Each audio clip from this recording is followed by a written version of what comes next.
കേരള തമിഴ്നാട് അതിർത്തിയിൽ കമ്പിപ്പാലത്ത് പുലിയെ ഇടിച്ച് ബൈക്ക് യാത്രക്കാരൻ റോഡിൽ വീണു. പുലി റോഡ് മുറിച്ച് കടക്കുന്നതിനിടെയാണ് അപകടമുണ്ടായത്. ഗൂഡല്ലൂർ സ്വദേശി രാജനാണ് പരുക്കേറ്റത്.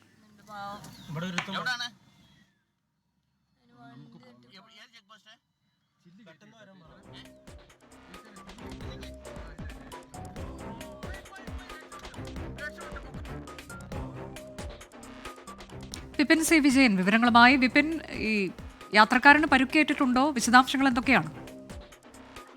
അനുജ, പുലി റോഡ് മുറിച്ച് കടക്കുന്നതിനിടെയാണ് ഈ അപകടം ഉണ്ടായിരിക്കുന്നത്. ബൈക്ക് ഇടിക്കുകയായിരുന്നു. കേരള തമിഴ്നാട് അതിർത്തിയായ കമ്പിപ്പാലത്താണ് ഈ സംഭവം നടന്നത്. ഇന്ന് രാവിലെ ഏകദേശം ഒരു 8 മണിയോട് കൂടിയായിരുന്നു. ഇത് തമിഴ്നാടിന്റെ ഭാഗമാണ്. അതായത് നിലമ്പൂർ കഴിഞ്ഞ് വഴിക്കടവ് നാടുകാണി ചുരം കയറി കഴിഞ്ഞ് ഗൂഡല്ലൂരിനിടയിലുള്ള ഒരു സ്ഥലമാണ് ഈ കമ്പിപ്പാലം എന്നുള്ളത്. തമിഴ്നാടിന്റെ ഭാഗമാണ്. അവിടെയാണ് ഈ അപകടം സംഭവിച്ചിരിക്കുന്നത്. അപ്പോൾ ഗൂഡല്ലൂർ സ്വദേശിയായ രാജൻ എന്ന ആൾക്കാണ് പരിക്കേറ്റിരിക്കുന്നത്. രാജൻ ഇന്ന് ജോലിക്ക് പോകുന്നതിന്റെ ഭാഗമായി ബൈക്കിൽ വരികയായിരുന്നു. അപ്പോൾ ഈ ഒരു വളവ് തിരിഞ്ഞ് വരുന്നതോടുകൂടി പുലി റോഡ് ക്രോസ് ചെയ്യുമ്പോൾ പുലിയെ ബൈക്ക് ഇടിച്ചു. പുലിയെ രാജൻ കണ്ടിരുന്നില്ല. അങ്ങനെ പുലി ഇടിച്ചു.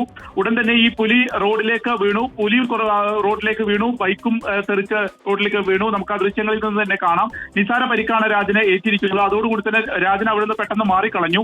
ഈ പുലി അവിടെ കിടന്നു. അപ്പോൾ അതുവഴി വന്ന യാത്രക്കാരാണ് ഈ ദൃശ്യങ്ങൾ പകർത്തിയിരിക്കുന്നത്. അപ്പോൾ പുലി ചത്തോ എന്നൊക്കെയുള്ള സംശയം ആ ഘട്ടത്തിൽ ഉണ്ടായിരുന്നു. പിന്നീട് കുറച്ചു നേരം അവിടെ കടന്നതിന് ശേഷം പുലി പിന്നീട് കാട്ടിലേക്ക് കയറി ഓടി മറിയുകയും ചെയ്തു.